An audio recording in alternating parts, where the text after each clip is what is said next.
Você já se perguntou por que você tem mais facilidade de pensar em um Jesus assim do que assim?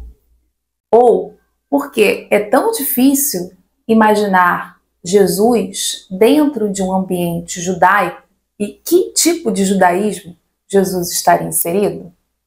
Ou ainda, por que é tão complicado entendermos a expressão dai a César, que é de César, dentro de um ambiente de profunda crítica a Roma, sendo mais fácil vê-la como uma fala pró-Roma. Essas dificuldades são fruto dos diferentes retratos que se produziram ao longo dos séculos sobre Jesus.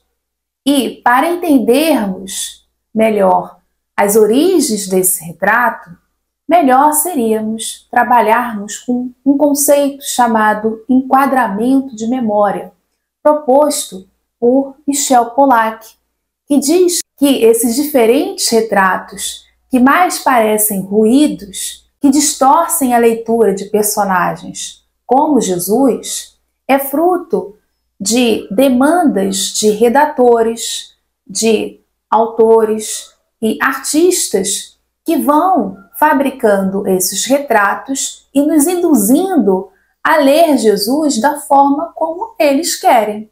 E que nos fazem, então, esquecer quem seria esse personagem histórico, ou que demanda uma maior dificuldade de compreendermos o personagem dentro do seu respectivo contexto histórico. E isso é fantástico porque também podemos perceber que esses diferentes retratos de Jesus começam a ser produzidos, fabricados, já nas primeiras gerações, seguidores de Jesus que decidem retomar o movimento, mas que já vão ler Jesus a partir das suas ideologias, seus interesses e das demandas locais que esses autores / redatores estavam inseridos. E é isso que nós vamos compreender um pouco mais num corte da fala do professor Laí Amaro para o curso Cristianismo para além do filtro teológico, em que eu estou ofertando pelo site da Hotmart. As inscrições você pode realizar pelo link aqui na descrição ou que está aparecendo aqui em cima. Mas enfim, vamos conferir esse trecho?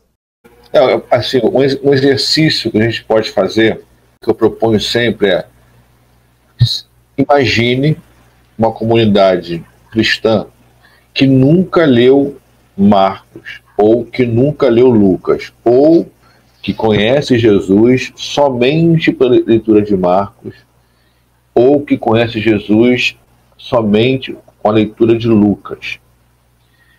Quem conheceu Jesus lendo Marcos, lendo ou ouvindo Marcos, vai lembrar, e talvez não vai se espantar, mas vai lembrar, que Jesus, nesse episódio, ele repassou sobre os seus adversários um olhar de indignação.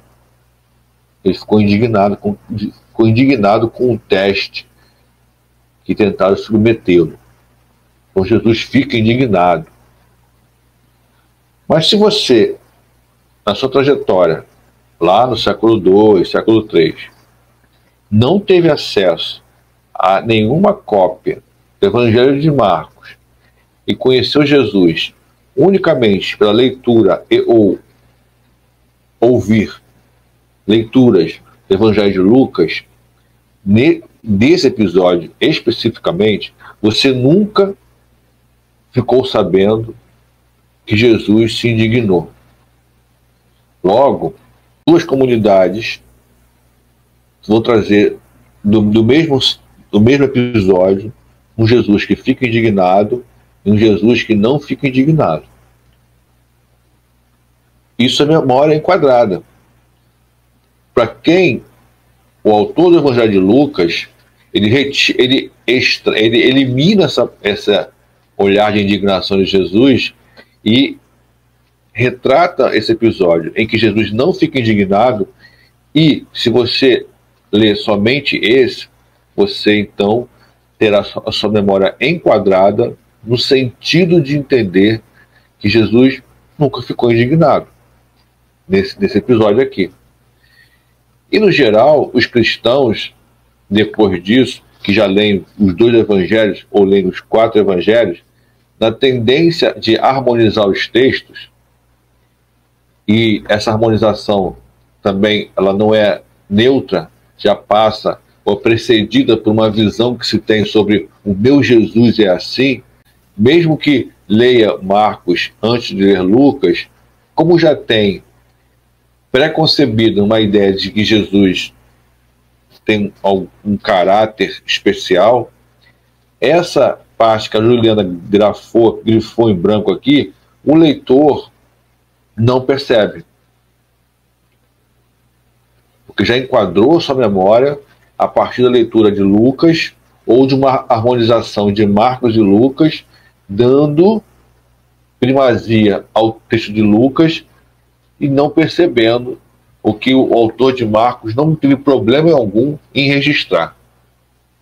Então você acaba... O Evangelho de Lucas já enquadra uma memória ao eliminar o Jesus indignado. E o leitor do Evangelho de Lucas ou dos 4 evangelhos também já tem uma memória enquadrada ao harmonizar os textos ou, lendo Marcos, nem perceber essa parte que está ali grifada pela Juliana. Gostou do conteúdo?